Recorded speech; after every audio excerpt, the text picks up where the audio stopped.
అంటే ఈ మందిరం డెడికేట్ అయ్యి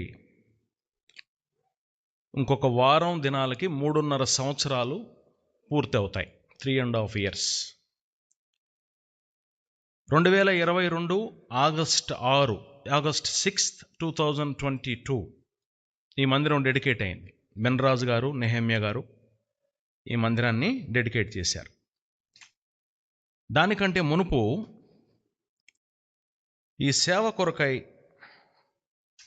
మరి ప్రభువు నన్ను సిద్ధపరిచిన అనుభవాన్ని క్లుప్తంగా 5 నిమిషాల్లో మీతో పంచుకోవాలని ఆశపడుతున్నాను.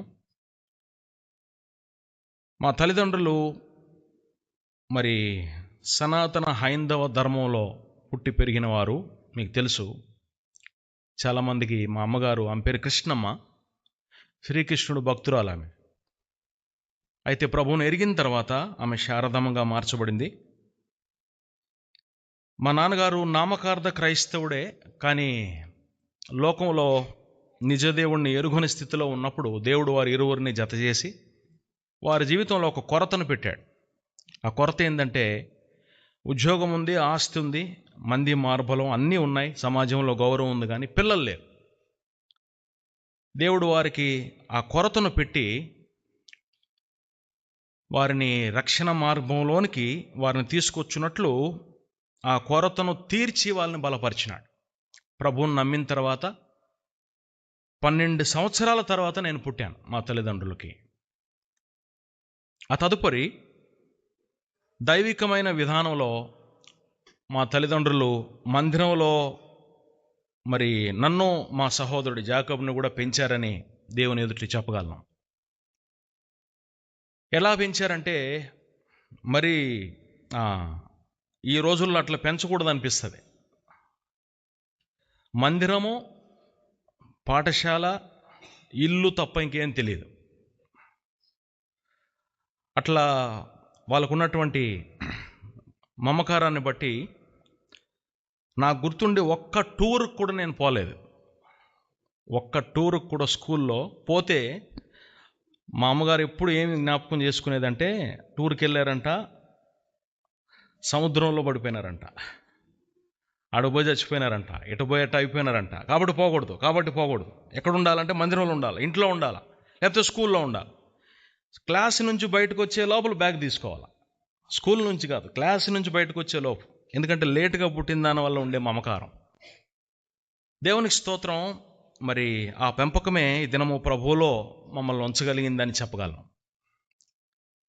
పాత మందిరం నూతన యెరూషలేములో దరిదాపు 6 మంది సేవకులు పనిచేశారు. ఆ సేవకుల ఆధ్వర్యంలో ప్రభు నామ మహిమార్థమై అన్ని విషయాల్లో పెంచబడ్డానికి, నేర్పించబడ్డానికి, తర్ఫీదు చేయబడ్డానికి ప్రభు కృప ఇచ్చినాడు. ఓ పెన్ను పేపర్ తీసుకొని నేను రాశాను ఎన్ని డిపార్ట్మెంట్స్ ఉన్నాయి మందిరంలో అని. more than 15 departments. లెట్రిన్స్ కడిగి మందిరాన్ని ఊడ్చి చిమ్మి మాబేసే పని మొదలుకొని మరి కనబడే పరిచర్య, పుల్పిట్ మీద పరిచర్యలో వాడబడేంత వరకు అన్ని విషయాల్లో క్రమేపీ దేవుడు తర్ఫీదునిచ్చి సిద్ధపరుస్తుంటే నేను అనుకున్నాను, బహుశా నా ఉద్యోగం నేను చేసుకుంటూ ప్రభు పని చేయాల్సి ఉంటుందేమో భవిష్యత్తులో అనుకున్నాను. ఎప్పుడు సేవకు వస్తానని నేను అనుకోలేదు. అయితే ఇప్పుడు చదివిన మాట ప్రకారం నా చదువు ముగించిన తర్వాత ప్రభు దయ వలన నేను మెడ్రాస్ యూనివర్సిటీలో లాస్ట్ బిఫోర్ బ్యాచ్ నాది. దాని తర్వాత మళ్ళీ అన్నా యూనివర్సిటీ కలిపేశారు దాన్ని. 150 years old university Madras university. దాంట్లో బీఈ చేశాను. మేము చేసింది బీటెక్ కాదు, బ్యాచిలర్ ఆఫ్ ఇంజనీరింగ్. ఆ తదుపరి ఎంబీఏ చేయడానికి ప్రభు కృప ఇచ్చినాడు. కెరీర్లో గ్రో అవుతున్న టైంలో ప్రభువు మరి తన సేవ నిమిత్తం నాతో మాట్లాడుతూ వచ్చినాడు. ప్రభు ఒక్కసారి ఒక వ్యక్తిని లేక ఒక సహోదరుని, ఒక సహోదరిని సేవ నిమిత్తం నిర్ణయించుకుంటే ఆ మాట విషయంలో ఆయన రిగ్రెట్ అయ్యేవాడు కాదు. మా తల్లిదండ్రులు మొక్కుబడి చేసుకొని నన్ను ప్రభుకి ఇచ్చిన తర్వాత 2019 అక్టోబర్లో పూర్తి కాలపు సేవ కొరకు నన్ను నేను అర్పించుకున్నాను. దేవుని సేవ ట్రైనింగ్కి వచ్చిన వాళ్ళతో కలిసి అనేక మందితో, దాదాపు స్థానిక సంఘం తిరుపతిలోనే కాదు, బెంగళూరులో మరియు చెన్నైలో కలిసి పనిచేసిన అనుభవం ఉంది. కానీ ఎప్పుడు సేవకు రాకూడదని అనుకునేవాడిని నేను. ఎందుకంటే సేవకులు, సేవా విధానాలు, పరిస్థితులు బాగలేవు. కాబట్టి ఉద్యోగం, సెక్యులర్ జాబ్ కలిగి ఉండే సేవ చేస్తే మంచిదని అనుకునేవాడిని. అయితే తల్లిదండ్రుల యొక్క మొక్కుబడి, దేవుని ఏర్పాటు చొప్పున ప్రభు పనికి రాగలిగాను. ఎందుకు ఈ వివరాలని చెప్తున్నారు బ్రదర్ మీరు అని అంటే, మరి అనుకోని పరిస్థితుల్లో కర్మేలు ప్రార్థనా మందిరం ఏర్పడింది. It was not planned or it was not organised. Pre ప్లాన్తో దీన్ని చేయలేదు. ఎవరో హెడ్ ఆఫీస్ నుంచి, మెయిన్ చర్చ్ నుంచి వచ్చి ఇక్కడ పని స్టార్ట్ చేస్తే మంచిదని చేయలేదన్నమాట. తెలుసు ఏ వాతావరణంలో, ఏ పోరాటాలు గుండా ఈ సంఘం ప్రారంభమైందో మనకు తెలుసు. అయితే ఆ దినాల్లో దైవజనుడు మరి నెహెమ్యా గారు మే 14వ తారీఖు సోదరి అరుణక్క వాళ్ళ ఇంట్లో ప్రార్థన చేసి, అయ్యా నీకు సేవా పిలుపుంది అన్న విషయం నాకు తెలుసు, ఒకవేళ దేవుడు ఈ పని కొరకే నిన్ను సిద్ధపరిచాడేమో అని చెబుతూ ఈ సేవా బాధ్యతను నువ్వు స్వీకరించి పని చేయి అని చెప్పాడు. అప్పుడు ప్రభువుని నేను సంప్రదించి ప్రార్థన చేసుకున్నప్పుడు 3.5 సంవత్సరాలు 3.5 years ప్రభువా, నేను ఒక తర్ఫీదులాగా ఈ పనిని చేస్తాను, నిస్వార్థంగా మనఃపూర్వకంగా నీ పని చేయాలని ఆశపడుతున్నానని ప్రతిష్ఠించుకోవడం జరిగింది. దేవునికి స్తోత్రం. ఇంకొక వారం దినాల్లో ఆ 3.5 సంవత్సరాల వ్యవధి పూర్తవుతుంది. అందుకనే ఒక వారం ముందే చెప్తున్నాను. ప్రభుతో నా మొక్కుబడి ఏంటంటే, మనం చెప్పినట్లు మనుష్య మాతృలను నేను సంప్రదించలేదు అన్నాడు పౌలు. ముందుగా ఉన్న అపోస్తుల దగ్గరికి నేను వెళ్ళలేదు అన్నాడు. ఎందుకంటే వెళ్ళే పరిస్థితి లేదు. వెళ్తే ఇక్కడ సేవ ధర్మము జరిగించేదానికి ఆల్టర్నేట్ లేదు. బయట ఉండే ఈ ట్రస్ట్, సొసైటీ వర్గాలను బట్టి ఏ సేవకుడు ఇక్కడికి రాడు. ఎందుకు రాడు? ఒకవేళ ఇక్కడ నుంచి పంపించేస్తే నెక్స్ట్ యాడికి వెళ్ళాలో తెలియదు. స్వార్థం అన్నమాట. ఏ సేవకుడని ఇక్కడికి వస్తే కొంతకాలం తర్వాత ఇక్కడ నుంచి మారాల్సి వస్తే ఎక్కడికి వెళ్ళాలో నెక్స్ట్ స్టేషన్ లేదు కాబట్టి రారు. ఈ పరిస్థితుల్లో దేవుడు దయపాలించి ముందుగానే దేవుడు తర్ఫీదు ఇచ్చి సిద్ధపరిచి ఇక్కడ ఉంచాడు. దాదాపు 3 షరతులను దేవుడు నెరవేర్చినాడు. మా తండ్రి గారి ఆయుష్, నిస్వార్థంగా సువార్త ఉచితంగా ప్రకటించే నా జీతం అన్న నియమం చొప్పున ఏమి ఆశించకుండా, జీతం లేకుండా ప్రభువా నీ కొరకు పనిచేయాల, కృపయ ప్రభువా అన్నప్పుడు ఏ తక్కువ లేకుండా, గాలియే కానీ వర్షమే కానీ రాకపోయినను లోయ నీళ్లతో నిండును అన్న మాట 2020 నుండి ఇప్పటి వరకు దేవుడు నింపుతా ఉన్నాడు.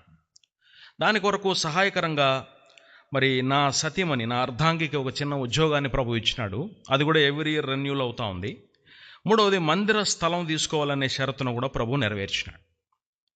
ఇవన్నీ అయిన తర్వాత ఎందుకు ఈ విషయాలు చెబుతున్నానంటే, మరి నేను నెహెమ్యా గారికి ఫోన్ చేసి, అంకుల్ నేను మీతో ముందు నుంచి చెప్తూ వస్తున్న రీతిగా నేను మొక్కుబడి చేసుకున్న 3.5 సంవత్సరాలు ముగింపులోకి వస్తుంది.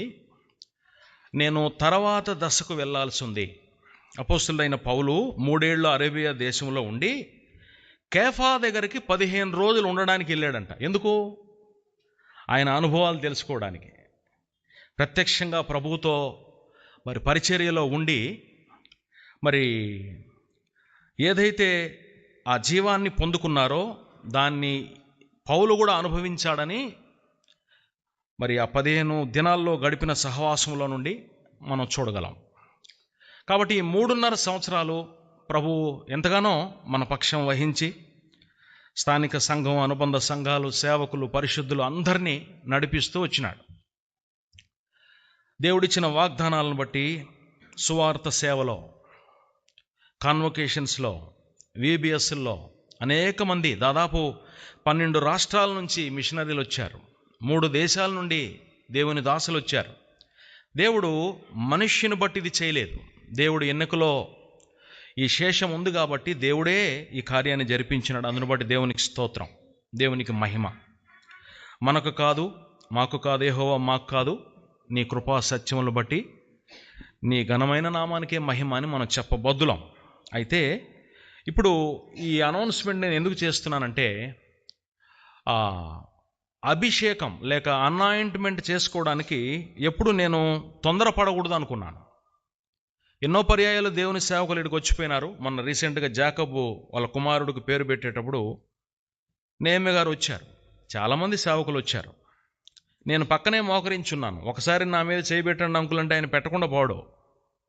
కానీ నా నిర్ణయం, నా లోపల నా నిశ్చయత ఏంటంటే 3.5 years కంప్లీట్ అవ్వాలి అని ఈ విషయాన్ని సహోదరులకు కూడా మరి చెబుతూ వచ్చాను. నేను 6 మాసాల ముందు కూడా గుర్తు చేశాను. మరి సిస్టర్ కూడా జాబ్కి రిజైన్ చేసి మరి ముందరికి వెళ్ళాలనే ఒక నియమంతో ఉంటూ వచ్చాము. అయితే దేవుడు మాట్లాడిన కొలది ఈ విషయాన్ని నెహెమ్యా గారికి తెలపడం జరిగింది. ప్రార్థన చేసుకుని మరి దీని విషయం సిద్ధపడయ్యా అని చెప్పారు.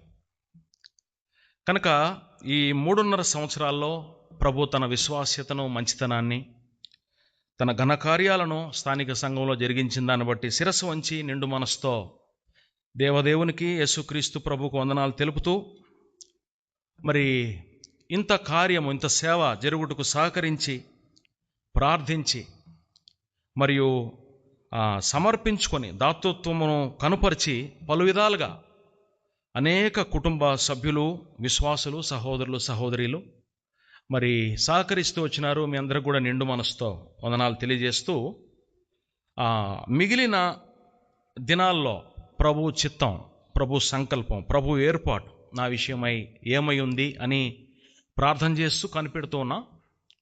మీరు కూడా మా గురువు ప్రార్థన చేయండి.